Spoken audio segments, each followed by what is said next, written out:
what could I say? I could only say yes. So it was, they invited me to come to their house on the following Friday, 2 days later. I came to their house, we prepared, they gave me some last lessons, some last advice, things I needed to know about the Salah, about making wudu, ghusl. And we went to the Grand Mosque in Jumeirah, where I said my Shahada. And I immediately got 1,000 big brothers all hugging me and delighted. And I'd never seen so many happy faces, never. No birthday party, no Christian gathering, no any other sort of gathering. So many pleased people, and they were all pleased for me. Well, I felt like the star of the show, and that was an amazing experience. The rest of that day passed in a whirl of meeting lots of new people who all treated me as something special, something I'd never been before. And this was fantastic.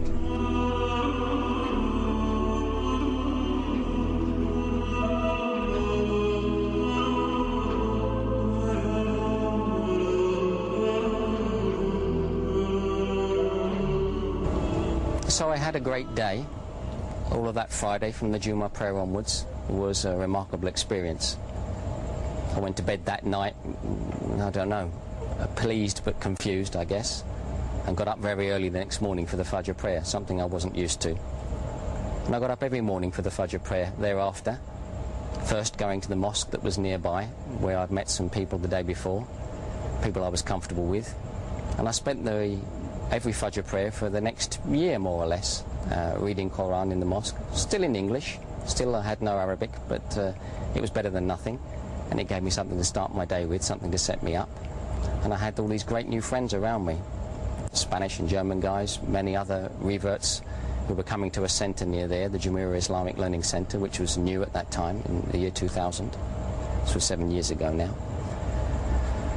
And I still carried on meeting great people all around the town and participating in many great gatherings. And this increased my knowledge. وبعد هذه الرحلة الطويلة وبعد أن اعتنق الإسلام اكتشف سليمان أن أمامه تحديات لا بد من مواجهتها، منها إخبار العائلة والزواج من مسلمة. One of the big challenges that came up in the days after my embracing Islam was, of course, I suddenly realized I had to tell my family. My parents, my 2 sisters, I have no brothers, all back in England, where I come from. And I had to explain this to them. This would be a bit of a shock. It was kind of a surprise to me, so it was bound to be a surprise to them. Alhamdulillah, they weren't that surprised. And what I quickly found is that family is family. I've heard of some people have some unfortunate experiences where their families react with fear or doubt, but mine didn't. Mine accepted it. They've always been supportive. They've always said whatever is right for me, it must be right for me. And they've watched on and smiled, as they still do to this day.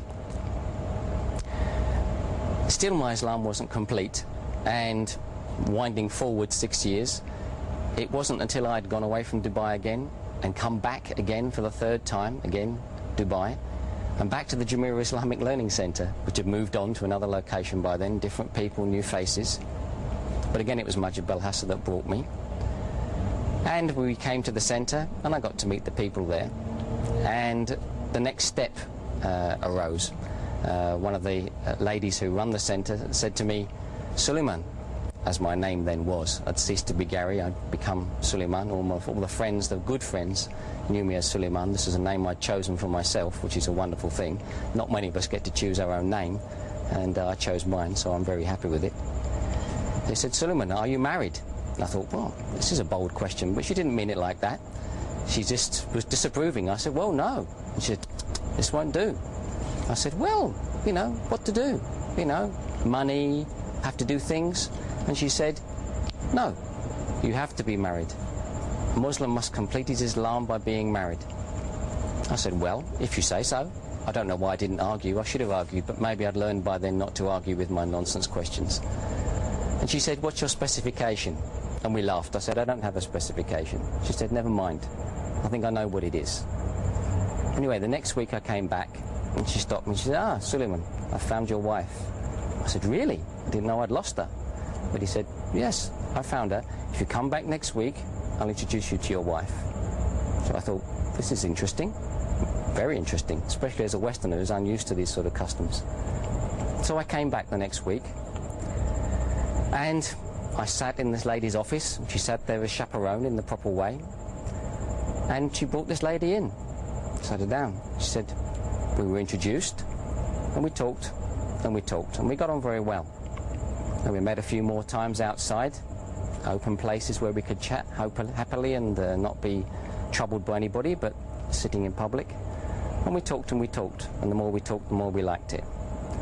And after some time, my wife, who is not a revert, she's Egyptian, she's a born Muslim, said to me, well, this won't do. We can't carry on meeting like this. You know, and the coffee may be nice, but this is disgraceful.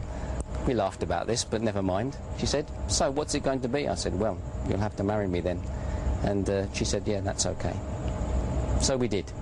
A few months later, I travelled to Cairo, and we married there. Alhamdulillah, I met all of her family, and it was wonderful, and they accepted me also. And this was something which I should have done long before, obviously, but everything has its time. Now my wife is my inspiration, and she's completed my Islam, and that enables me now to move ahead.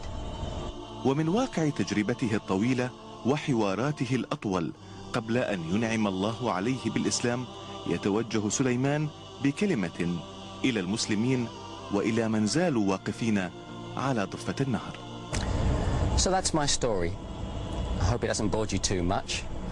I think I just have one thing I want to say. Those of you that are watching that were born Muslims, alhamdulillah, you were blessed. And I just hope that you treasure it and you treat it as you should, as a gift that you were given at birth, something very wonderful. If you're watching and you already are a Muslim, that you are a revert like me, then Mabruk, congratulations. Also, alhamdulillah, always alhamdulillah. I hope your story was something wonderful for you, whether it was a sudden discovery or a slow and tortuous argumentative path like mine. Whatever it was, I hope it brought you to the right place. If you're not a Muslim, then I have something else to say to you. That is, look at me now, some ugly old man, but I'm very happy. Happier than I've ever been, more satisfied than I've ever been. All the doubts and fears, all the desires and longing for the wrong things, material things, stupid things, things that just belong to this life, that no matter what I collected, after 70, 80, 90 years, if I'm lucky, I would have to give them all up. I've swapped that for something permanent. I'm not going to lecture you, you know, if you don't want to listen to it, you don't have to listen. Just see what I have on my face. I'm happy. You could be happy too. This is something you should consider. I hope you will. Thank you.